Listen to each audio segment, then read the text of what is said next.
Pemirsa, tingginya kasus diare hingga menyebabkan kematian pada anak usia balita, pemerintah melalui WHO telah merekomendasikan pemberian imunisasi rotavirus. Imunisasi rotavirus ini juga dapat mencegah terjadinya stunting pada anak yang disebabkan karena diare. Pemberian imunisasi rotavirus pada bayi usia 2, 3, dan 4 bulan yang dilaksanakan berbarengan dengan imunisasi pada posyandu atau fasilitas lainnya seperti di posyandu Desa Kepur, Kecamatan Muara Enim. Marita Wati selaku koordinator imunisasi Puskesmas Muara Enim mengatakan, imunisasi rotavirus merupakan pemberian antigen baru yang dilaksanakan pada bulan Agustus ini melalui posyandu. Pemberian imunisasi rotavirus ini juga dapat mencegah anak dari stunting, di mana berat badannya berkurang karena diare, termasuk imunisasi lainnya.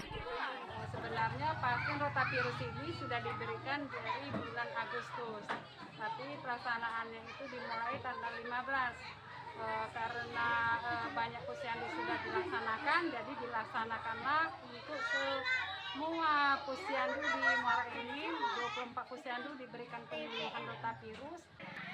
Melalui kegiatan posyandu dan pemberian imunisasi ini dapat memantau kesehatan dan tumbuh kembang anak dengan telah diberikannya berbagai imunisasi lengkap. Pemberian imunisasi ini diharapkan kepada masyarakat dan lintas sektor untuk mendukung, terutama kepada ibu-ibu para kader imunisasi yang berperan aktif mencegah berbagai penyakit.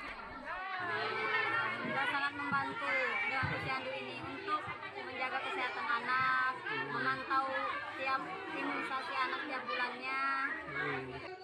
Dari Muara Enim, Edwin Syah Satria, iNews melaporkan.